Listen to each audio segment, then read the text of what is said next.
ആദ്യമേ ഈ പീസ് ഏതൊക്കെയാണെന്ന് പഠിക്കണം. ഇത് കോർണർ പീസ്.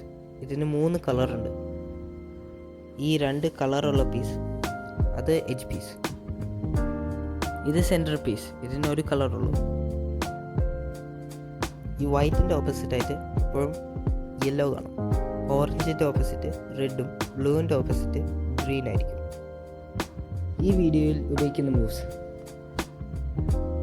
ഇത് റൈറ്റ് സൈഡ്,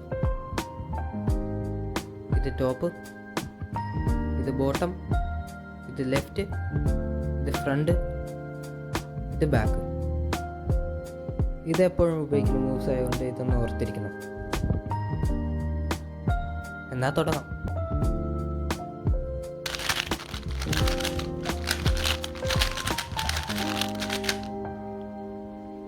ഫസ്റ്റ് സ്റ്റെപ്പ് എന്താണെന്ന് വെച്ചാൽ ഈ വൈറ്റ് ആയിട്ടുള്ള എല്ലാ എഡ്ജ് പീസും കണ്ടുപിടിക്കണം. അത് കണ്ടുപിടിച്ചതിന് ശേഷം ഈ യെല്ലോ സെൻറ്ററിന് ചുറ്റും വയ്ക്കണം. ഇവിടെ ഒരെണ്ണം. ഇനി ബാക്കിയുള്ള എഡ്ജ് പീസ് എല്ലാം സെൻറ്ററിൻ്റെ ചുറ്റും വയ്ക്കണം.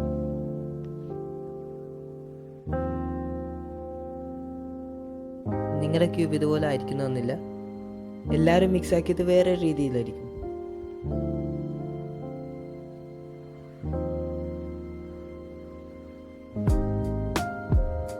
ഈ സ്റ്റെപ്പ് ചെയ്ത് കഴിയുമ്പോൾ ഒരു പൂ പോലെ ഇരിക്കും. അടുത്ത സ്റ്റെപ്പ് എന്താണെന്ന് വെച്ചാൽ ഒരു വൈറ്റ് എഡ്ജ് പീസ് എടുത്ത് വൈറ്റ് അല്ലാത്ത സെൻറ്ററുമായി മാച്ച് ആക്കണം. ഇതുപോലെ. ഇനി ആ എഡ്ജ് പീസ് താഴ്ത്തോട്ട് കൊണ്ടുവന്ന് വൈറ്റുമായി മാച്ച് ചെയ്യുന്നു. ഇനി ഇതെല്ലാ വൈറ്റ് എഡ്ജിനും ചെയ്യുക. ഞാനിപ്പോൾ ബ്ലൂ ചെയ്ത്, ഇനി റെഡ്, അവസാനം ഓറഞ്ച്. ഇത് ചെയ്ത് കഴിയുമ്പോൾ ഒരു വൈറ്റ് ക്രോസ് കിട്ടും. ഇനി അടുത്ത സ്റ്റെപ്പിലോട്ട് പോകാം. ഈ ഫസ്റ്റ് ലെയർ ഒന്ന് കംപ്ലീറ്റ് ആക്കാം.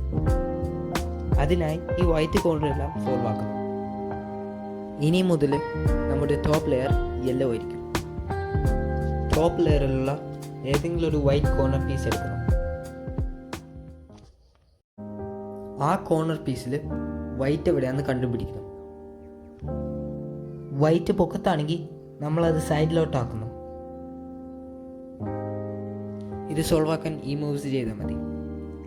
Right clockwise, top clockwise, top clockwise, right anti clock vice.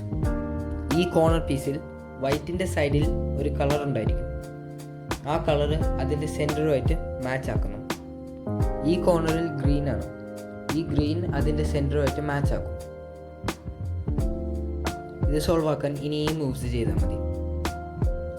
Right clockwise, top clockwise. ഇനി ഈ വൈറ്റ് രണ്ടും മാച്ച് ആവും. Right anticlockwise. അപ്പോൾ ആ കോർണർ സോൾവ് ആവും. ബാക്കിയുള്ള എല്ലാ കോർണറിലും ഈ പ്രോസസ്സ് റിപ്പീറ്റ് ചെയ്യണം. ആദ്യമേ ഈ ബ്ലൂവും ഓറഞ്ച് ചെയ്യാം. വൈറ്റ് സൈഡിലാണ്, അതുകൊണ്ടൊന്നും ചെയ്യണ്ട. ഇനി ഓറഞ്ച് മാച്ചാക്കി right clockwise, top clockwise, right anticlockwise ചെയ്യുമ്പോൾ അതും സോൾവ് ആകും. ഇനി ബ്ലൂവും റെഡ് ചെയ്യാം. ഇത് ലെഫ്റ്റ് സൈഡിലാണ്, അതുകൊണ്ട് വ്യത്യാസം ഉണ്ടായിരിക്കും. റെഡ് ആദ്യം മാച്ചാക്കും. അത് കഴിയുമ്പോൾ റൈറ്റ് ചെയ്യുന്നതിന് പകരം ലെഫ്റ്റ് ആൻറ്റി ക്ലോക്ക് വൈസ് ചെയ്യും. Top anticlockwise, left clockwise. Solve ആവും. ഇനി ഗ്രീൻ റെഡ് അതുപോലെ തന്നെ ചെയ്ത് ആദ്യത്തെ ലെയർ ഇതാ സോൾവ് ആയി.